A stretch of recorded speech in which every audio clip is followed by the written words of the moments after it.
कृपा करके आप जो है मेरे पास वापस लौट आ जाओ।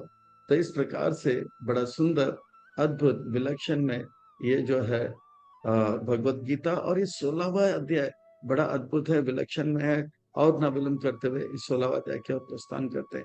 इस 16वां अध्याय को व्यास मुनि संबोधित करते हैं, दैव असुर संपद विभाग योग। बड़ा सुंदर अध्याय है। और इस अध्याय को और अच्छी तरह से समझने के एक छोटा सा भूमिका, एक दृष्टांत। भगवान कहते हैं कि संसार को देखो पर इन आंखों से नहीं, गीता की आंखों से देखो। इन आंखों से हम देखेंगे संसार को तो हम धोखे में रह जाएंगे। जैसे रात के समय में हम चल रहे हैं कमरे में, और देखा कि कमरे में अरे ये क्या, डर जाते हैं, बोलते हैं अरे ये क्या, सांप है, सांप है, सांप है। लाइट ऑन करते हैं तो पता लगता है कि ये सांप नहीं, रस्सी है। तो ये आंख धोखा देता है। 13वें अध्याय में हमने बताया कि जीवात्मा, बद्ध जीव जो है उसे कारागार में डाला जाता है। जैसे जो नागरिक उत्पात मचाते हैं उनको जेल में डाला जाता है। अब जेल में जो है उसको हथकड़ी, पांव कड़ी और गले की कड़ी से जो है बांधा जाता है। तो ये 14वां अध्याय। अंदर और बाहर कैसे सरकार का नियम चलता है, ये 15वां अध्याय। और 16वें अध्याय में बताता है कैद खाने में भी बहुत सारे जो है कैदी होते हैं। इसमें से अच्छा कैदी कौन है, बुरा कैदी कौन है? सब तो एक जैसे यूनिफॉर्म पहनते हैं। तो अच्छा कैदी के कुछ लक्षण होना चाहिए, वो मीठा बात करता होगा कभी। अब बाकी सब दिखने में एक जैसा हो सकता है। जो बदमाश कैदी हो, आयरन करके टिप टॉप दिखता होगा, पर वो जो है अंधेरे में हमारे साथ शोषण करेंगे, मारेंगे, पीटेंगे, ड्रग्स लेंगे और पता नहीं क्या क्या करेंगे। तो कौन अच्छा कैदी है, बुरा कैदी है, तो वो जानने के लिए यही भौतिक जगत में जो बद्ध जीव जो है, कौन अच्छे भक्त हैं, कौन अच्छे हैं, कौन बुरे हैं, वो पता हम जो है इस अध्याय के माध्यम से, क्योंकि सब तो सुंदर सुंदर सूट बूट साड़ी क्या क्या ड्रेस पहनते हैं, पर कौन अच्छा है कौन बुरा है, इन आंखों से देखेंगे तो हम धोखे में रह जाएंगे, है ना। तो आइए इस अध्याय को और अच्छी तरह से समझने के लिए और आत्मा संग्रह करने के लिए इस अध्याय को भाग एक, भाग दो, भाग तीन में विभाजित करते हैं। और जो है इसका सार और प्रश्न उत्तर की ओर प्रस्थान करेंगे। बड़ा सुंदर ये अध्याय है, विलंब न करते हुए, बड़ा सरल अध्याय है, विलंब न करते इस अध्याय की ओर प्रस्थान करते हैं। श्री भगवान वाच। जब भी व्यास मुनि श्री भगवान वाच करके संबोधित करते हैं तो इसका अर्थ होता है सुंदर महत्वपूर्ण व्यक्ति करे, अर्थात हमें जो है कुछ सुंदर महत्वपूर्ण बातें बताया जा रहा है। अर्थात हमें जो है बड़े ध्यान से सुनना चाहिए, कमर कस के बैठना चाहिए और सावधान हो जाना चाहिए। पीठ, गर्दन और सर जो है एक जो है सीधाई में हो, और कमर कस के पीठ की हड्डी को सीधा करके बैठ जाना चाहिए। एक एक शब्द नहीं, एक एक अक्षर को पकड़ना चाहिए, क्योंकि हमारे लिए कल्याणकारी बातें बताई जाती है। वो भगवान क्या कह रहे हैं, अभयं सत्व संशुद्धिर्ज्ञान योग व्यवस्थिति दानं च यज्ञ च स्वाध्याय तप आर्जवम। जो अच्छे कैदी होते हैं, जो अच्छे जीवात्मा होते हैं, जो जो जो कि अब भगवान के भक्त बनकर ब्रह्मांड के भगवान के धाम में जाएंगे, यानी कि वो अच्छा कैदी जो सरकार का नियम पालन करके फिर कुछ दिनों के बाद कैद खाने से राहत पाएगा, तो उनका वर्णन आ रहा है। तो अभयम, उनके अंदर भय नहीं होता, क्योंकि वो सरकार के सारे नियमों को पालन करता है और जानता है सरकार हमें, इसी प्रकार से वो भगवान का भक्ति करता है, वो जानता है, वो ये डरता नहीं है। वो कहते हैं समस्या से वो डरता नहीं है। संसार के लोग समस्या से डरते, भगवान के पास हाथ जोड़ते हैं, मेरे जीवन में इतना बड़ा समस्या, पर भक्त कहते हैं कि समझ, भगवान के पास जाते हैं समस्या के बजाय, होता है कि समस्या से डरते नहीं है। वो जाते हैं और कहते हैं कि मेरे जीवन में, हाँ, इतने बड़े भगवान हैं। जैसे और लोग बोलते हैं मेरे जीवन में इतना बड़ा समस्या है, पर वो समस्या से कहते हैं मेरे जीवन में इतना बड़ा भगवान है, सावधान। तो इस प्रकार से अभयम सत्व संसदेर ज्ञान योग व्यवस्थित। तो इस प्रकार से वो जो है अभयम, भय से रहित हो जाता है। 26 गुणों का वर्णन कर रहा है, और ये 26 गुणों में ज्ञान से, हाँ, क्योंकि वो जानते हैं भगवान मेरा सुहृद है, और उनके पास उनकी आज्ञा के बगैर एक पत्ता भी, अगर भगवान मुझे बचाना चाहेगा तो दुनिया का कोई ताकत मुझे जो है मिटा नहीं सकता है। अगर भगवान मुझे मिटाना चाहता है तो दुनिया का कोई ताकत मुझे बचा नहीं सकता है। राखे कृष्ण मारे कृष्ण राखे के। तो वो अपना सत्व संशुद्धि, वो अपने आप को पवित्र रखता है, अपने तन को भी पवित्र रखता है, मन को भी पवित्र रखता है, जिस स्थान में रहता है उसे भी पवित्र रखता है। देखिए, जो भक्त होते हैं वो तन और मन को पवित्र रखते हैं। जो जो जो जो धार्मिक होते हैं वो मन अपवित्र रहता है। मेरे बच्चे, हम मिलजुल के खूब जो है बड़े घर में रहेंगे, खूब मजा करेंगे। मन अपवित्र रहता है पर तन पवित्र रहता है। पर जो असुर होता है उसका मन तन दोनों जो है अपवित्र रहता है। तो जो भक्त होते हैं, जो भगवत धाम जाने वाले हैं, वो अपने आप को पवित्र रखते हैं, और वो आध्यात्मिक ज्ञान प्राप्त करने के लिए, हाँ, आत्म साक्षात्कार करने के लिए वो आगे बढ़ते रहते हैं। वो दान देते हैं, या वो क्या दान देते हैं? हरिनाम का दान देते हैं, ग्रंथ का दान देते हैं, और जो है धन का भी दान देते हैं।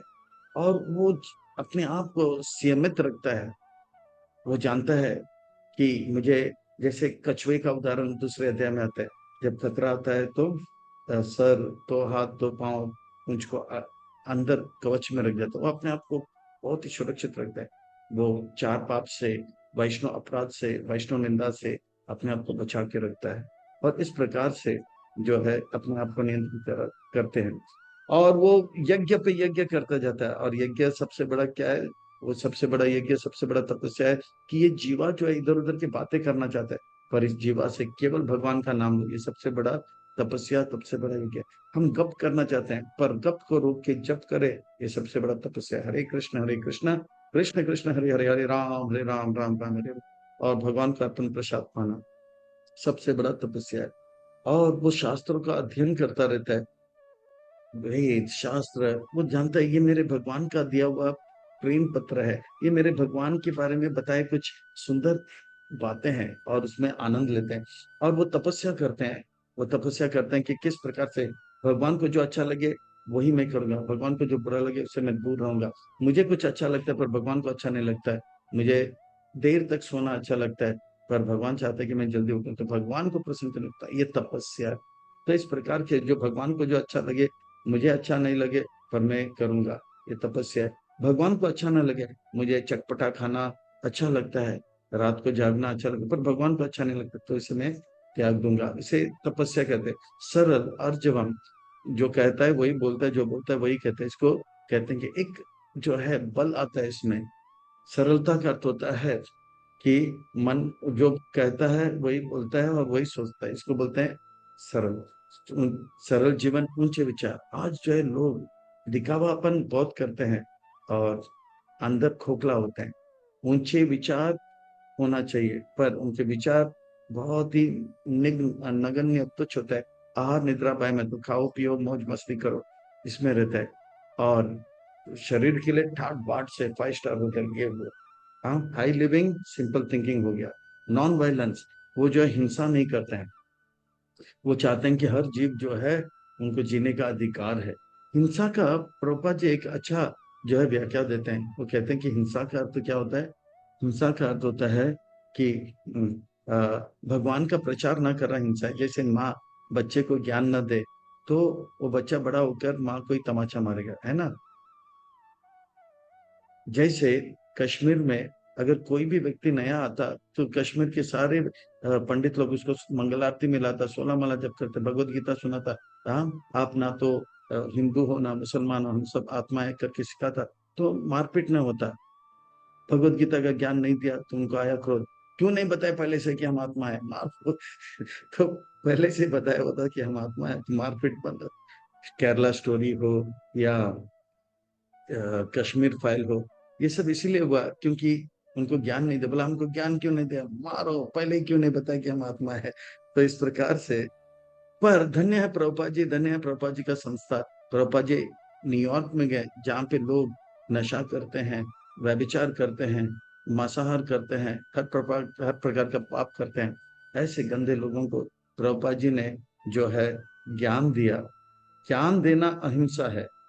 और देखिए प्रभुपाद जी ने न्यूयॉर्क स्टोरी या न्यूयॉर्क फाइल निकला, वहां पे भक्ति स्टोरी और भक्ति जो है फाइल खोल दिया, और वहां के हिप्पियों को हैप्पी कर दिया, रूसियों को ऋषि बनाया, चीनियों को मुनि कर दिया, और जापानीज को जपा में लगे था। इस प्रकार से प्रभुपाद जी और प्रभुपाद जी के ये आंदोलन बड़ा अद्भुत कार्य किया। धन्य है, धन्य। तो इस प्रकार से जो है अहिंसा का वर्णन करते, वो सच कहते हैं, क्योंकि भगवान जो भी कहते हैं सच कहते हैं, सच के सिवा कुछ नहीं कहते। तो भगवान के भक्त भी जो भी कहते हैं सच कहते हैं, सच के सिवा कुछ नहीं कहते। और वो गुस्से से रहित रहते हैं, अपने लिए कोई भी परेशानी हो वो क्रोधित नहीं होता है। वो जानता है भगवान जो भी करते हैं, जो भी परिस्थिति में मुझे रखता है, वो मेरे हित के लिए रखता है।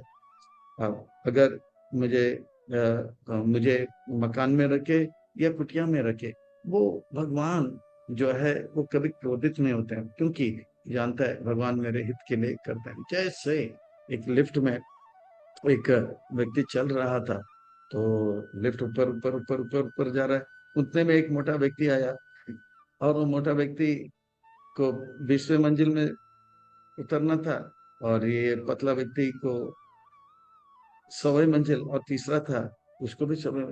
तो ये तीसरा व्यक्ति पहले व्यक्ति को दे दनादन मार रहा था, और दूसरा व्यक्ति देख रहा था बीच में बोलूं तो उनको भी लग जाएगा।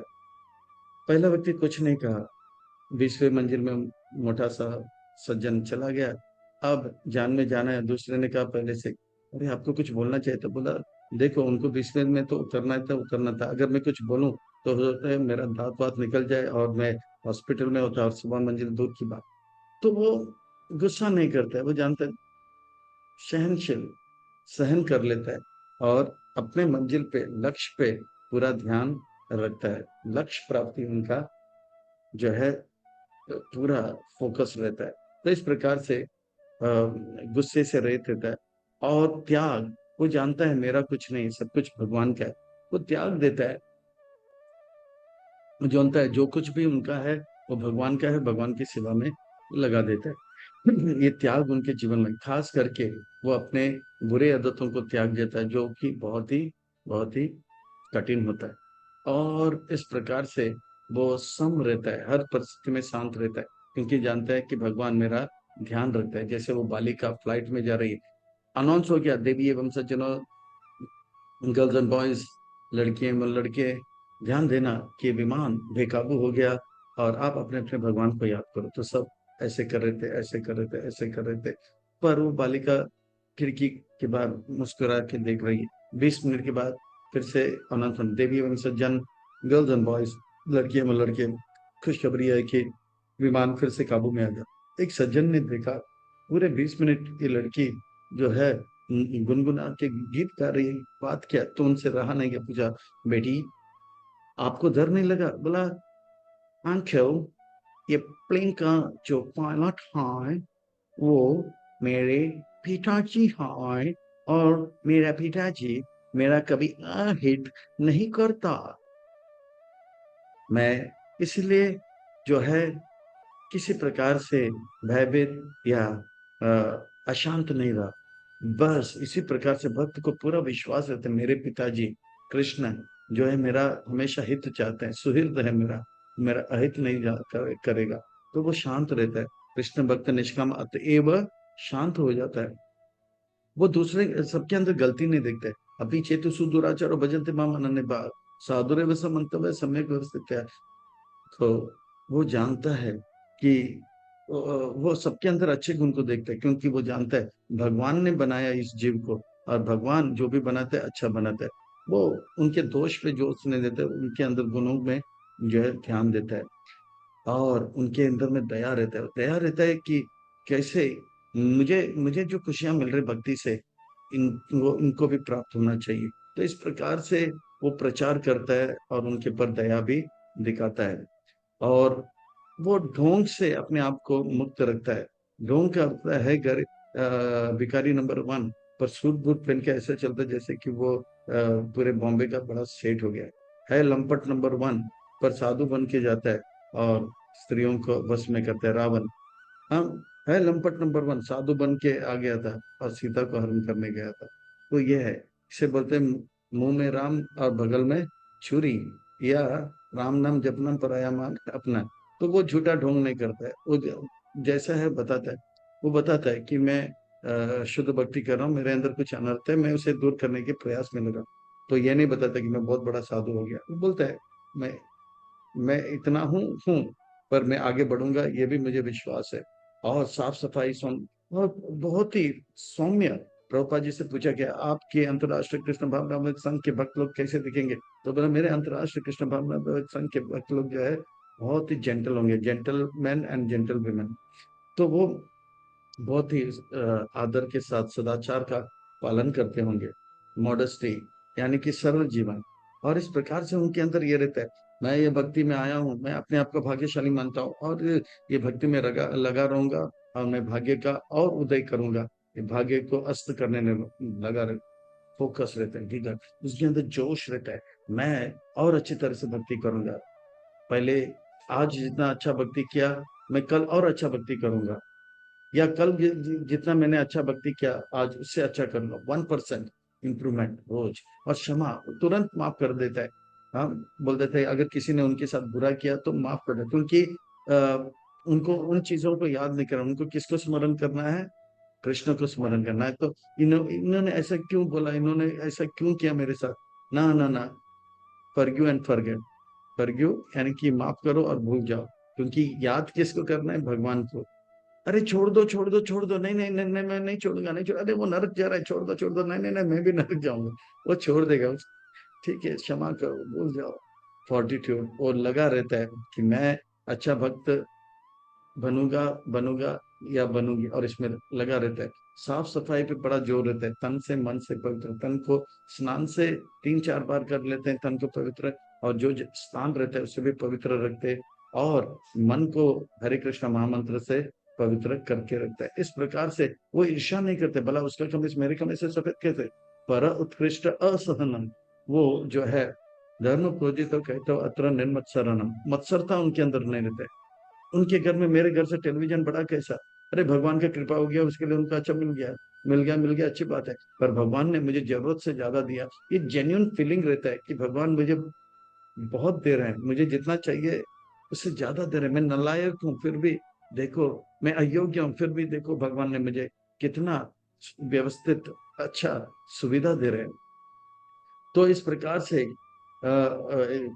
उनके अंदर ये पूजा लाभ प्रतिष्ठा का वो जानता है मैं नगण्य तुच्छ जीव हूँ, निकृष्ट जीव हूँ, और बाल के 10,000 हिस्सा का, बाल का अग्रभाग का 10,000वां हिस्सा हूँ।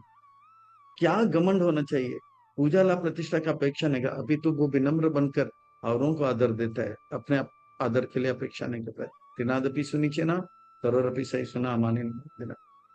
तो ये सब जो है अर्जुन, ये मेरे अच्छे भक्तों का जो है गुण है। अहिंसा सत्यम अक्रोधा त्याग शांति अपायसुन दया भूतेषु लोलुप्तम मातम हीर चापलम तेजसमादृति शौचम अद्रोह नाति मानति भवन्ति संपतम दैवीम अभिजातस्य भारत। हे भरतवंशी, हे भक्तों में श्रेष्ठ अर्जुन, ये जो है दैवी संपत्ति है, 26 बातें जो है दैवी संपत्ति है। और ये जो 26 गुण जो है पिछले जन्म से आता है, अभी जात से ही इनको जन्म से ही मिलता है। यानी कि पिछले जन्म में उन्होंने अच्छा कर्म किया तो इस प्रकार का माता पिता, इस प्रकार का माहौल परिस्थिति मिलता है कि वो देवी संपत्ति को लेकर आता है। कौन नरक से आता है, कौन स्वर्ग से आता है, तो ये अगर 26 गुण अगर दिखाई पड़ता है तो समझ लेना वो स्वर्ग से आया। और अब नरक से कौन आया देखना है, असुर कौन है देखना है, तो ये देखो, दंभो दर्प अभिमान च क्रोध पौरुषेयम एव च अज्ञानम विजातस्य पार्थ संपदाम आसुरीम। दंभो, हाँ, बहुत घमंड रहता है, हम सबसे बड़े हैं, और एक झूठा ढोंग दिखाता है कि छाती ठान के देता है, और दूसरों को दबा के रखने का प्रयास करता है। ये दंभ है, क्योंकि सबसे बड़े भगवान है, थे और रहेंगे, पर ये दिखाता है कि मैं भी बहुत बड़ा हूं, ये दंभ है। और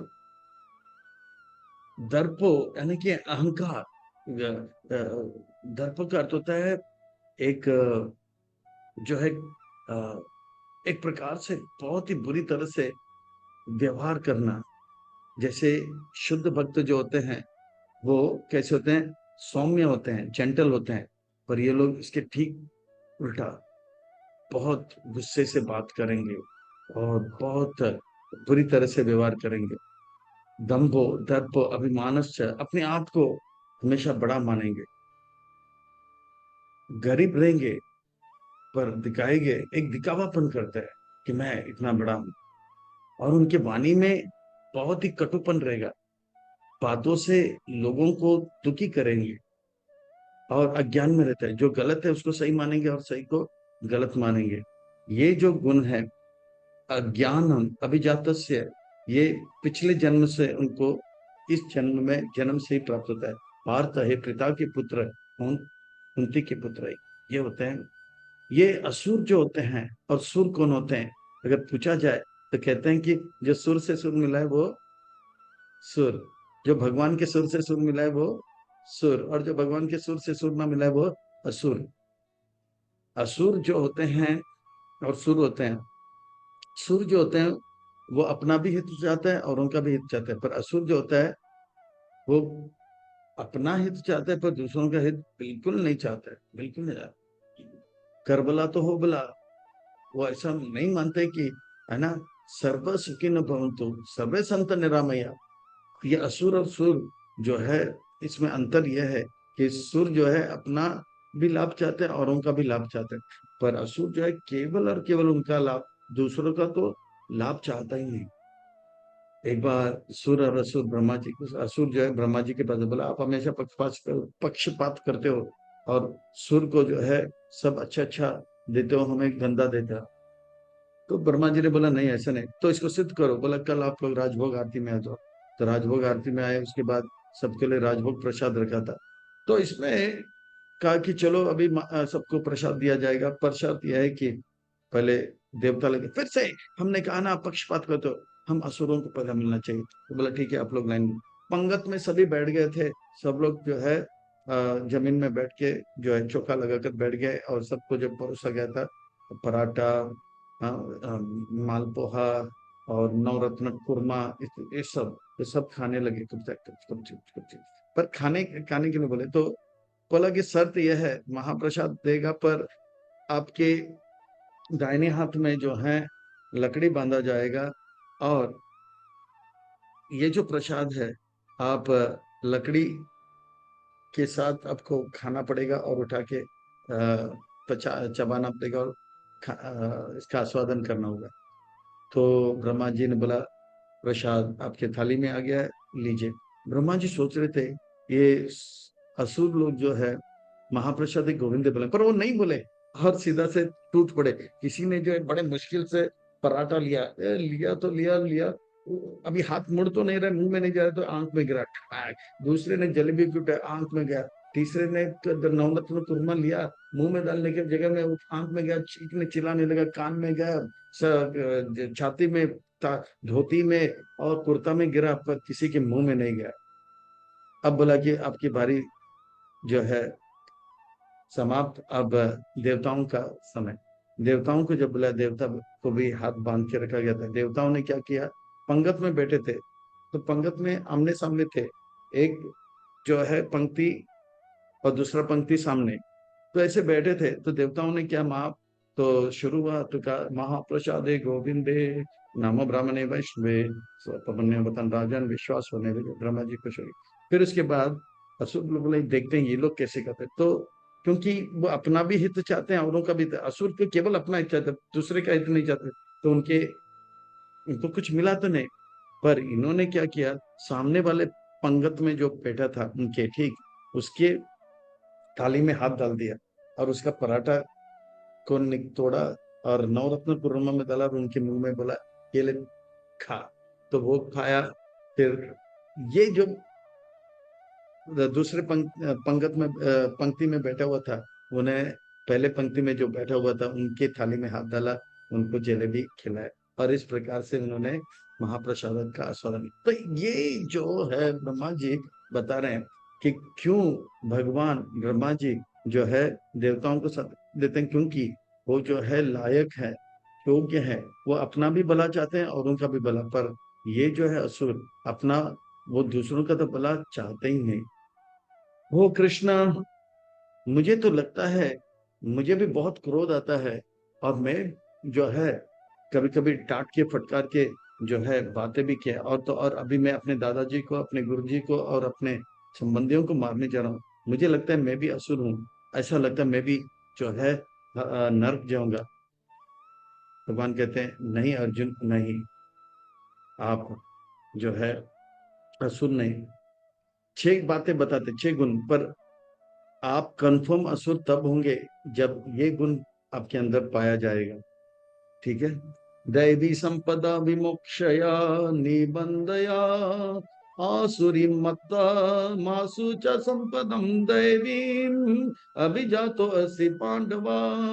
जो जैविक संपत्ति है वो हमें जेल से बाहर निकालेगा, कारागार से बाहर निकालेगा, और भौतिक जगत से आध्यात्मिक जगत में। पर ये आसुरी संपत्ति जो है हमें, और जैसे जेल में कुछ कैदी सब अच्छे नियमों का पालन करते हैं, उनका रिहा होने का समय आ जाता है। पर जो कुछ कैदी जो है जेल के अंदर फाइटिंग बहुत करते हैं, ड्रग्स लेते हैं, और दूसरे को मारते पीटते हैं, ये भी चलता है जेल के अंदर।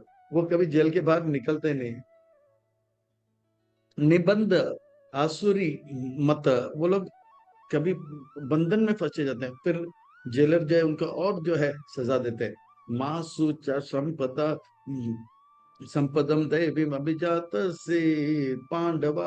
आप धर्म मत, आप दैवी गुण से तो हे पांडवा, हे अर्जुन, आपके अंदर जो है बचपन से ही दैवी गुण पाया जाता है। तो अगर आपको लगता है कि आसुरी गुण है, तो असली आसुरी गुण क्या है मैं अभी बताता हूँ। ये गुण अगर आपके अंदर होगा तो समझ लेना कि आप असुर हो। फिर से आसुरी गुण का वर्णन आता है। दौभूतो सर्गलोकी अस्मिन् दैव असुरैव च दैव विस्तार प्रोक्ता असुरं पार्थ मे शृणु। इस संसार में दो प्रकार के जीव सृष्टि के आरंभ से हैं। दो भूत सर्गो लोके अस्मिन। कौन है दो? दैव असुर, सुर और असुर। ये पृथ्वी के पहले सतयुग में एक असुर था और बाकी सब सुर थे। त्रेता युग में जो है असुर की संख्या बढ़ गया, द्वापर में और बढ़ गया, और कलयुग में तो असुरों का जो है संख्या बढ़ गया और देवताओं का संख्या कम हो गया। तो दैव असुर एवच, दैव विस्तार प्रोक्ता, दैव देवताओं का जो है वर्णन श्लोक नंबर 1, 2, 3 में कहा। असुरों का मैंने कम बनाया, हे पृथा के पुत्र। मैं अभी बताता हूँ, ये असुरों का गुण अगर आ गया तो कन्फर्म आप असुर हो। पर मैं तो कहता हूँ आपके अंदर नहीं, फिर भी आपके संतुष्टि के लिए बताता हूँ। प्रवृत्ति च निवृत्ति च जाना, ना विदुर आसुरा ना शौचम ना पीचाचरो ना सत्यम तेषु विद्यति। अच्छा अर्जुन, ये जो जो असुर होते हैं उनको सही क्या है गलत क्या है पता नहीं। प्रवृत्ति चा निवृत्ति चा, जो करना चाहिए क्या नहीं करना चाहिए उनको पता नहीं। जो नहीं करना चाहिए वो करेंगे, जो करना चाहिए वो नहीं करेंगे। रात को खाना पीना नहीं करना चाहिए, पर दिन को खाना पीना चाहिए, पर वो जो है रात को खाए पिएंगे और दिन को सोएंगे। मांसाहार नहीं करना चाहिए तो मांसाहार करेंगे, शाकाहार नहीं करना खाना चाहिए तो शाकाहार नहीं खाएंगे। तो इस प्रकार से वो जानते नहीं, प्रवृत्ति चा निवृत्ति चा, जो करना चाहिए जाना, ना विदुर असुर, वो जानते नहीं है। न सोचम, उन वो तो कभी कभी स्नान भी नहीं करते हैं। जो लोग असुर होते हैं वो इतने जो है वो सफेद लगते हैं कि उनको देख के लगता है कि अभी अभी ताजा स्नान करके आए। फिर बाद में पता लगता है, पेरिस पेरिस में जाते हैं लोग जो है एक एक हफ्ता स्नान नहीं करते हैं, 10 10 दिन स्नान करते हैं। पर उनको देखेगा कि लगता है कि अरे वाह अभी अभी फ्रेश फ्रेश स्नान करके आए।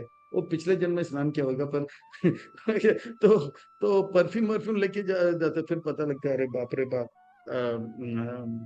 शौच करने के बाद टिश्यू पेपर से प्रभुपाद जी ने सबको सिखाया कि शौच करने के बाद पानी से तो ना सोचम चापी चा आचरण, उनका आचरण भी ठीक नहीं रहता है। वो लोग जो है कहीं पे भी चुम्मा चुम्मी करने लग जाते हैं। देखिए वैदिक संस्कृति जो है यह है कि स्त्री और पुरुष कभी साथ में नहीं रहते हैं, स्त्री और पुरुष दूर दूर रहते हैं, पर ये लोग तो एकदम से हर जगह पे ना आचरण, कोई आचरण नहीं, ना सत्यम, बात बात में झूठ बोलते हैं, क्योंकि उनको ड्रग्स चाहिए तो दिखावा करते हैं। हम, मैं इतना बड़ा हूँ या मैं इतना बड़ी हूँ, और हाँ हाँ, हमारे परिवार में, अरे हम लोग तो इतने धनाढ़ लोग हैं, ये है वो है, और सच बात को जुटाता है कि मेरा बेटा फेल हो गया, नहीं नहीं, मेरा बेटा भी बहुत फर्स्ट क्लास फर्स्ट आ रहा है, अरे वो फेल हो रहा है। तो सत्य नहीं बोलते हैं, सत्य को छुपाते हैं। तेषु न विद्यते, वो इस प्रकार से अर्जुन, पर आप ऐसा तो नहीं कर रहे हो। हाँ, तो मैं असुर नहीं हूँ, अर्जुन थोड़ा कुछ, पर ये लोग सत्य क्यों नहीं बोलते हैं? इनके इनके सिद्धांत क्या है, इनके शिक्षा क्या है? असत्यम अप्रतिष्ठित, असत्यम अप्रतिष्ठम ते जगदाहुर अनीश्वरम अपरा पर संभूतम किमन्यात् काम अहेतुकम असत्यम। ये जो है इनका इनका इनका झूठ बोलना उनका जीवन हो गया। और अप्रतिष्ठितम, इनके अंदर कोई सिद्धांत नहीं होता है। वो सोचते हैं कि जगत आहुर अनीश्वरम, ये जग जो है नाश होगा, ये जो है इसका कोई अनीश्वर ईश्वर नहीं है, कोई भगवान भगवान नहीं है, ये संसार जो है झूठा है, इसका कोई जो है आधार नहीं है और भगवान नहीं है। और ये संसार बना है मैथुन करने के लिए, और ये संसार बना है मैथुन करने, ये संसार बना है मैथुन से, तो संसार बना है मैथुन करने के लिए, और मैथुन ही करने के लिए ये जो है संसार है। तो मैथुन जो है उनका जो है जीवन का लक्ष्य होता है। तो इस प्रकार से सिगमंड फ्रॉड हो या ऐसे जो है, वो बोलते हैं कि बच्चा अगर माँ का स्तन दूध पी रहा है तो वो ऐसे वास्तव में उसके अंदर मैथुन का इच्छा है। ये ऐसे घटिया लोग जो है ये सिद्ध करते हैं, उनका शिक्षा यह है कि मैथुन जो है ये ब्रह्मांड आया है मैथुन, मैथुन के द्वारा, और मैथुन करने के लिए ये ब्रह्मांड है। जैसे हम लोग बोलते हैं, है ना, government of the people, by the people, for the people. तो इनका होता है, ये दुनिया जो है मैथुन के लिए बना है, मैथुन के द्वारा बना है, और मैथुन के लिए ही ये संसार है। इस प्रकार के सिद्धांत को लेके असुरी लोग जो है जीते हैं। एतां दृष्टिम अवस्थाभ्य नष्ट आत्मन अल्प बुद्धय प्रभावन्ति उग्र कर्माणा क्षयाया जगत अहिता। इस प्रकार से वो जो है उनका सिद्धांत ये रहता है कि ये आसुरी लोगों का सिद्धांत है मैथुन मैथुन मैथुन, और इस प्रकार से उनका बुद्धि जो है भ्रष्ट हो जाता है। वो खुद का भी हित नहीं करता है, औरों का हित नहीं करता है, और उग्र कर्म करता है, और पूरे जगत का नाश के और वो लोग बढ़ते हैं। ट्विन टावर को फोड़ देते हैं, बम से अपने आप को और दूसरे को भी मार देते हैं। तो इस प्रकार से वो जो है इंद्र तृप्ति उनका जीवन का लक्ष्य होता है। ऐसे दर्शन का क्या परिणाम होगा कृष्ण, बताता हूँ, बता। कामम आश्रित दुष्पूराम दंबमाना मदान्विता मोहकृत वसद्ग्रहान प्रावर्तांते असुचि व्रता। ये जो है वे काम वासना का आश्रय लेते हैं, और वो पूरी तरह से घमंडी होते हैं, वो दिखावा करते हैं। क्योंकि काम वासना में का अर्थ होता है कि स्त्री को आकर्षित करना। तो स्त्री को आकर्षित तब करते हैं जब वो दिखावा करता है, देखो मैं हिम्मत वाला हूँ, मैं पैसे वाला हूँ, और जो है रुबाब दिखाता है। वो पूरी तरह से मोहग्रस्त होता है, और पैसे कमाने के लिए और गलत काम में लग जाता है। या तो चोरी करता है, व्यभिचार में लग जाता है, या ड्रग्स बेचने में लग जाता है, और इस प्रकार से उनका जीवन चलता रहता है। इंद्र तृप्ति उनका जीवन का लक्ष्य रहता है। अगर वो शास्त्र भी कहता है, पर उसके पीछे इंद्र तृप्ति लक्ष्य रहता है। जैसे एक बार एक सियार और गिद्ध जो है एक बालक के शरीर के सामने बैठा था। वो बालक जंगल में चल रहा था, मृत्यु हो गया। अब बालक के रिश्तेदार माता पिता आ गए, अब उनका शव आखिरी जो है क्रिया करने के लिए, तो गीध ने कहा कि आप लोग चले जाओ और जो है जिसका मृत्यु जो है जंगल में होता है, उसको दिन के समय जो है उनका अंतिम संस्कार नहीं करना चाहिए। क्योंकि गीध का लक्ष्य क्या था? लक्ष्य है कि दिन के समय वो खाता है, तो अगर ये लोग सामने रहेंगे तो खा नहीं पाऊंगा, ये लोग चले जाएंगे तो मैं। पर सियार बोला नहीं नहीं नहीं नहीं, रहो रहो यहाँ पे, यहाँ तक रहो। हम इनका जो आत्म संस्कार जो है दिन के समय होगा, ना कि रात के समय में। तो रात के समय आप लोग चले जाओ, अभी आप लोग यहाँ बैठे रहो और एक दिन बीतने दो, और रिश्तेदार को लाना पड़ेगा, तब इसका कल सुबह जो है आखिरी संस्कार होगा। अब जो है सियार का सियार का स्वभाव क्या है? वो दिन को नहीं खाता है, रात को खाता है। अब दोनों जो है शास्त्र से ही बातें बोलेंगे, पर लक्ष्य उनका क्या है? इंद्र तृप्ति। शास्त्र से हम बातें सूर बोलते हैं, पर वो भगवान को प्रसन्न करने के लिए, औरों का हित करने के लिए। तो इस प्रकार से ये इनका जो है सिद्धांत या दर्शन या शिक्षा इंद्र तृप्ति है। चित्तम अपरिमेयं च प्रलयन्तम उप आश्रित काम उपभोग परमम एतावदिति निश्चित। इस प्रकार से वो आत्म तृप्ति, इंद्र तृप्ति, यही उनका जीवन का लक्ष्य रहता है। आशा पाशा सतेर्बद्ध काम क्रोध परायण यहाँ अंते काम भोगातम अन्य यन अर्थ संचयान। वो पूरा उनका जीवन यही रहता है, मनुष्य शरीर मिला तो और ज्यादा भोग करना चाहिए, और क्योंकि पशु के शरीर में और वृक्ष के शरीर में उतना भोग नहीं मिला, तो और ज्यादा भोग करना चाहिए। जितना भी वे बुद्धि लगाते हैं, और भोग करने के जो है वस्तुएं निकालते हैं। पिक्चर बनाते हैं, भोग। और थिएटर रेस्टोरेंट बनाते हैं, उसमें भी भोग, भोग भोग भोग के लिए इनका बुद्धि चलता रहता है। इस प्रकार से वे जो है बंधन में फंसते रहते हैं, और वे हमेशा जो है चिंतित रहते हैं। मान लो एक लड़के ने एक लड़की को अपने दोस्त बना दिया, पर उसको ये डर है ये लड़की मुझे छोड़कर किसी और के पास ना जाए, या कोई और आके इस लड़की को ना ले। अगर कोई किसी ने ज्यादा पैसा बना लिया, तो उनको ये डर रहता है मेरे रिश्तेदार कहीं मुझसे मीठे बात करके ले ना जाए, या चोर लोग या इनकम टैक्स वाला लेकर जाए। हमेशा चिंतित रहते हैं, और इस प्रकार से उनके मन में ये तो है, पर वो बहुत सारे कामनाएं रहते हैं।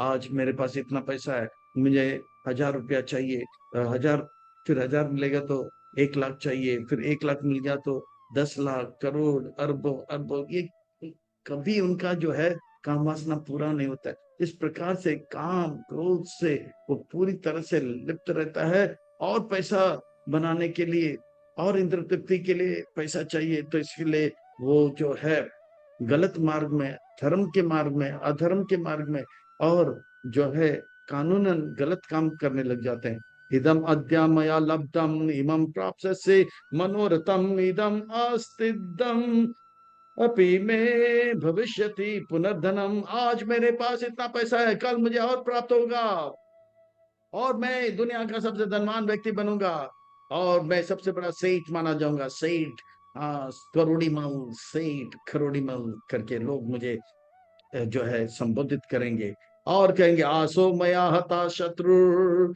हनिष्ये चापरान अपि ईश्वर हम भोगी सिद्ध हम बलवान की। मैंने इस उपाधि को प्राप्त करने के लिए मेरे जितने भी शत्रु थे उसे मार दिया, और बचे कचे जो शत्रु हैं उन्हें मैं कल मारूंगा, और मैं सबसे बड़ा जो है गुंडा बनूंगा। ईश्वर हम भोगी, और मैं सबको नियंत्रित करूंगा, सब कुछ मेरे बस में होगा, दुनिया मेरे मुट्ठी में होगा, दुनिया मेरे जेब में होगा, और मैं खूब भोगूंगा। से ईश्वर हम भोगी सिद्ध हम, मैं सबसे बड़ा व्यक्ति बनूंगा, सिद्ध हम बलवान सुखी, मुझसे बलवान और सुखी कोई नहीं होगा। मैं अब शत्रुओं को मारूंगा और पैसा कमाऊंगा। सिद्ध हम बलवान सुखी, I am perfect, I am happy.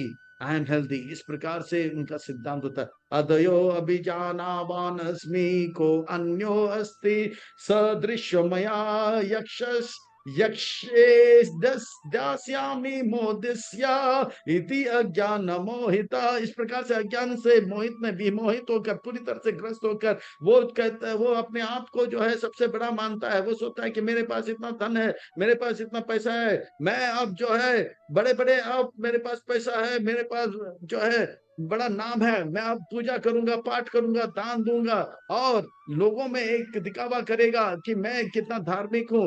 पर ये धर्म केवल नाम के लिए होता है। अरे, वो एक तरफ तो शराब का दुकान चला, फैक्ट्री चला रहा है, और दूसरी तरफ लोगों के लिए कैंसर का हॉस्पिटल बना रहा है। आप एक तरफ तंबाकू का ऑफिस, सुपारी का ऑफिस खोल रहे हैं, और दूसरी तरफ कैंसर के हॉस्पिटल खोल रहे हैं, और दिखा रहे हो कि कैंसर से बचने के लिए क्या क्या नहीं कर रहे। अगर आप लोगों का हित करना ही चाहते हो, कैंसर का, तंबाकू का, सुपारी का जो फैक्ट्री को बंद करके दिखाओ। पर वो नहीं करेंगे, दिखावा करेंगे, मैं दान देता हूँ, मैं इतना बड़ा पूजा पाठ इत्यादि करता हूँ। अनेक चित्त विभ्रांता मोहजाला समावृता प्रसक्ता काम भोगेशु पतंती नरके सचो। इनके मन में इतने गंदे गंदे विचार रहते हैं, और वे लोगों से पूजा लाभ प्रतिष्ठा प्राप्त करने में थोड़ा बहुत दान दक्षिणा भी कर लेते हैं। वो मोह जाल में फंस जाता है, और जो है उनका वो जो है कर्म बंधन में फंस जाता है। और ये सब उनका एक ही कारण है, वो काम और भोग चाहता है। वो भोग चाहता है। जैसे भगवत गीता के दूसरे अध्याय में भगवान कहते हैं, भोग ऐश्वर्य प्रसक्ता नाम त्यापहरत चेतसा। वो भगवान का भक्ति में नहीं आ सकते। रावण, हिरण्यकशिपु, कंस जैसे भोग भोग भोग उनका। पतंती नरके असचो, ये लोग नरक जाएंगे, वो नरक के गामी होंगे।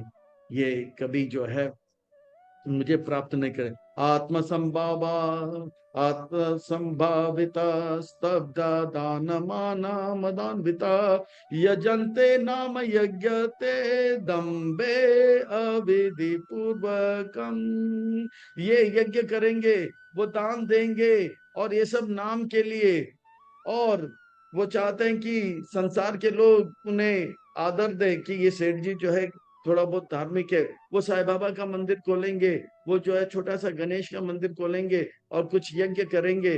पर उनके अंदर वो भाव रहता है कि ये मंदिर का निर्माण हमने किया, और लोगों में ख्याति पाने का प्राप्त करता है। ये नाम के लिए करता है, ना कि जो है भगवान को प्रसन्न करने के लिए। इस प्रकार से अंदर अंदर दंभ अहंकार से युक्त रहता है। हम भी धार्मिक है, हम भी बड़े काम करते हैं। अहंकार बलम दर्पम कामम क्रोधम च सम आश्रिता माम आत्मा परादेषु प्राद्विषंतो अभ्यासूय कहा।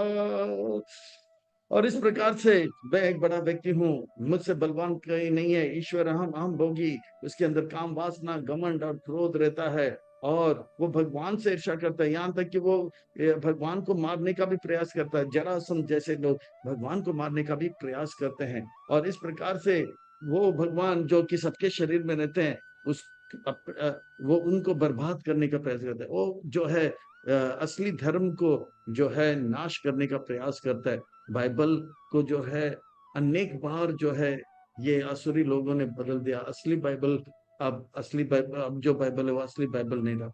बाइबल को ये जो है आसुरी लोग अपने स्वाद को अपने अपने काम वासना को पूरा करने के लिए बदल दिया। भगवान का पहला सिद्धांत यह है, पहला नियम यह है, दो शैल नॉट किल, आप किसी को मारोगे नहीं।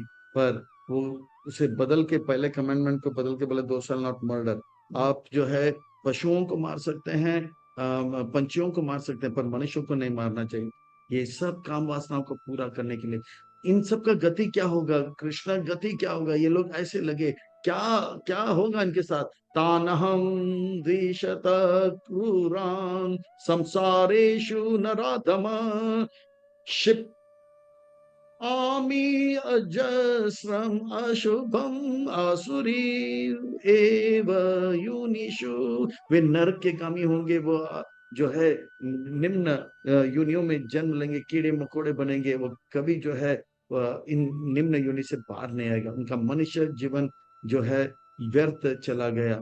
हरि हरि विफल जन्म गुनाइनो, इस प्रकार से तान अहम अद्विष्ट, इस प्रकार से वो मुझसे ईर्ष्या करते हैं।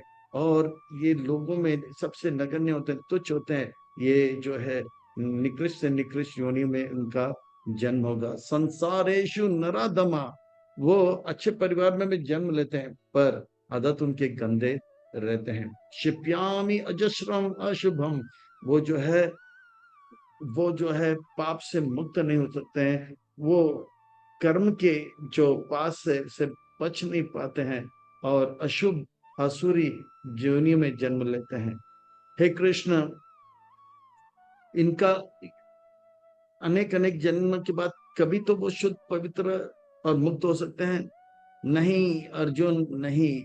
ये ऐसे कैदी हैं जो जेल के अंदर ही लड़ाई झगड़ा करते रहते हैं। जेल में आते हैं जेल में सुधरने के लिए, पर ये सुधरना ही नहीं चाहते हैं।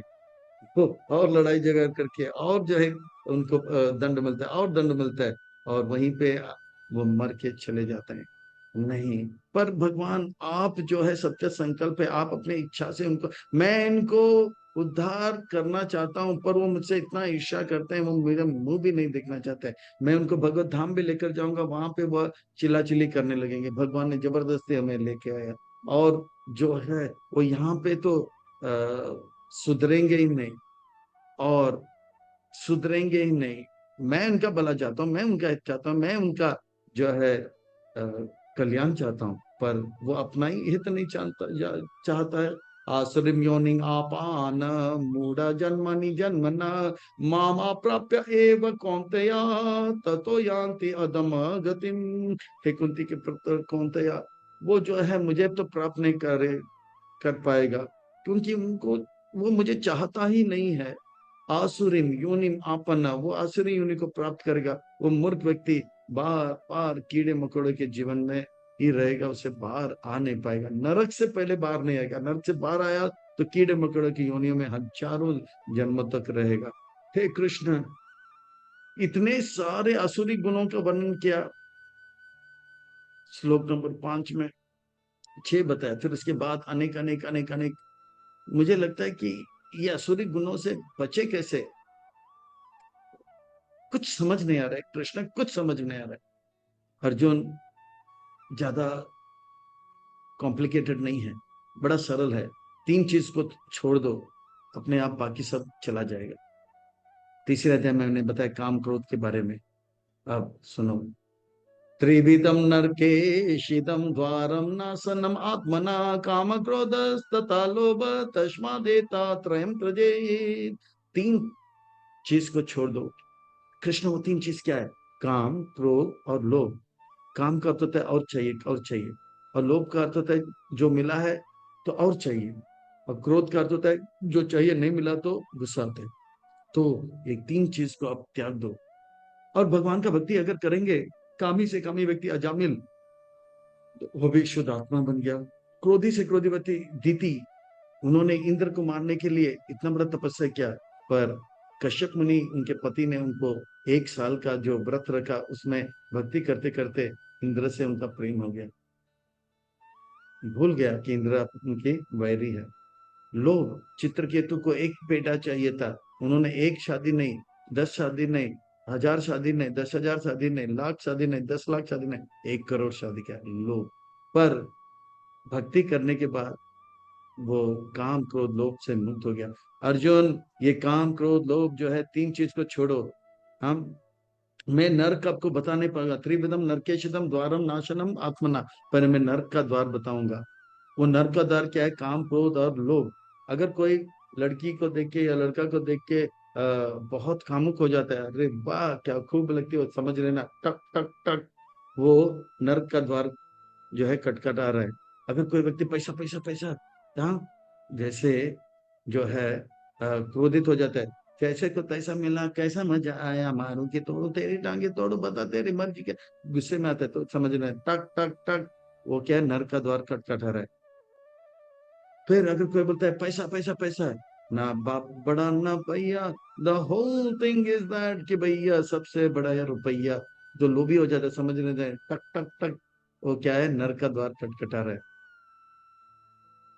आप नर्क क्यों नहीं दिखा रहे हो कृष्णा? अरे नर्क को दिखाऊंगा तो लड़ाई नर्क जो है मुख्य नर्क जो है लगभग 30 प्रकार के हैं, 26 प्रकार के हैं या 28 प्रकार के हैं। वो सब दिखाते क्या दिखाते, यहाँ पे महाभारत ही खत्म हो जाएगा।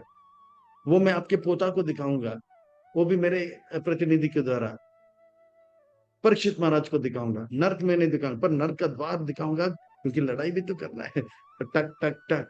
तो ये जो है, इन तीन चीज को त्याग दो, और ये भक्ति के द्वारा ये तीन चीज जो है बड़े आसानी से चला जाएगा। और कलयुग में भक्ति जो है, हरे कृष्ण कृष्ण कृष्ण हरे हरे, हरे राम राम राम हरे हरे, इन तीन चीज को छोड़ेंगे तो क्या होगा कृष्ण?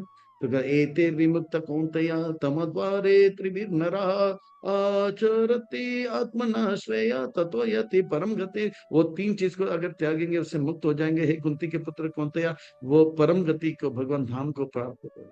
तमो द्वारे त्रिभिर नरा, ये फिर से कहते हैं कि ये जो है तमगुण का, नरक का द्वार है, ये तीन चीज। इससे अगर कोई मुक्त हो जाएगा, अच्छा आचरण करेगा, वो श्रेय को प्राप्त करेगा, आत्म साक्षात्कार को प्राप्त करेगा, और मेरे धाम को प्राप्त करेगा। हो कृष्ण, जो व्यक्ति शास्त्र के बातों को स्वीकार करता था, फिर स्वीकार करना छोड़ दिया, और पर एक सज्जन जैसे जी रहा है अपने ही तरीके से, उनका क्या गति होगा? यह शास्त्र विधि मुत्सृज्य वर्तते कामकारत, ना सा सिद्धिम आपनोति ना सुखम ना पराम गतिम। जो काम क्रोध लोभ मोह से तो उक्त होकर आसुरी प्रवृत्ति से रहते हैं, वो लोग तो नरक जाएंगे ही जाएंगे, परम गति को प्राप्त नहीं करेंगे। पर जो लोग शास्त्र के विधि को छोड़कर अपने ही तरीके से जीते हैं, चलो भाई, हाँ हम ब्राह्मण परिवार के हैं, चलो थोड़ा सा जो है ऑमलेट शॉमलेट भी खा लेते ना, क्या रखा है। हाँ, तो जो शास्त्र की विधि को त्याग दे देते हैं, वर्तते काम कारता, काम वासना के पूरा करने में लग जाते हैं, ना सिद्धिम, वो जो है परम गति को प्राप्त नहीं करेंगे, ना जीवन, इस जीवन में सुखी रहेंगे, ना अगले जीवन में सुखी रहेंगे। अर्थात हमें जो है हर हालत में काम क्रोध लोभ मोह को भी त्यागना है, और शास्त्र के बताए बातों से अपने जीवन का व्यापन करना होगा। ऐसा अगर करेंगे तो हम जो है अपने जीवन में बहुत उन्नति को प्राप्त करेंगे। तस्मात् शास्त्रम परमाणं ते कार्याकार्य व्यवस्थितो नत्वा शास्त्रम विधान उत्तम कार कर्म कर्तुम इहरसि। इस प्रकार से शास्त्र की बातों को अपने जीवन में होता है। शास्त्र कहता है हमारे हित के लिए बनाया गया। रात को सो, दिन को भजन करो, ये हमारे हित के लिए बताया गया। हर स्त्री को माँ के रूप में देखो, दूसरे के धन को जो है कचरे की तरह देखो। अपने जैसे हम अपने आप से प्रेम करते हैं, वैसे औरों से भी प्रेम करो। ऐसा अगर करेंगे तो हम जो है क्रमशः हमारा चित्त उन्नत होगा, हमारा जीवन सार्थक होगा। और ये बड़े आसानी से संभव है अगर प्रभुपाद जी के आंदोलन में रहेंगे, भक्तों के संग में रहेंगे, सेवा करेंगे, वैष्णव सेवा करेंगे, और वैष्णव अपराध और वैष्णव निंदा से बच कर रहेंगे। क्रमशः हमारा आध्यात्मिक उन्नति होगा। जैसे ये जो जीवन है, हाँ, भक्ति का ऐसा है जैसे कि बचपन में हम लोग एक खेल खेलते हैं, क्या है, सांप सीढ़ी का। पासा फेंकते हैं, या तो सीढ़ी के मुंह में आएगा, नहीं तो सांप के मुंह में आएगा, नहीं तो अपने ही गति से कोई नंबर में आएगा, पर आगे बढ़ेगा। तो भक्ति में जब आते हैं, हम जो भी कार्य करते हैं, अगर वैष्णव सेवा रहेगा तुरंत हमारा उन्नति होगा, और वैष्णव का तो तुरंत हमारा दुर्गति होगा। और वैष्णव अपराध और वैष्णव सेवा ने क्रम से आगे बढ़ेंगे। दूसरे शब्दों में, अगर हम शास्त्र की बातों को मानेंगे, वैष्णव अपराध और वैष्णव निंदा से मुक्त रहेंगे, हम क्रमशः आगे बढ़ेंगे, अपने जीवन को सार्थक करेंगे, प्रभुपाद जी और गुरुदेव को प्रसन्न करके जीवन को, लक्ष्य को प्राप्त करते हैं। अर्थात हमें संकल्प लेना होगा, कटिबद्ध होना चाहिए, अब से लेकर शरीर छोड़ने तक हम प्रभुपाद जी गुरुदेव को प्रसन्न करना ही जीवन का लक्ष्य रहेगा। और हम जो है भक्ति में आगे बढ़ेंगे, किसी भी हालत में वैष्णव अपराध वैष्णव निंदा से नहीं करेंगे, और उससे मुक्त रहेंगे। और हम अपने जीवन का लक्ष्य को प्राप्त करेंगे। इन्हीं शब्दों के साथ वाणी को विराम। हरे कृष्णा। खूब खूब धन्यवाद एवं साधुवाद। हरे कृष्णा कृष्ण कृष्ण हरे हरे, हरे राम राम राम हरे हरे। श्री प्रभुपाद की जय। निताई गौर हरि प्रेमानंदे।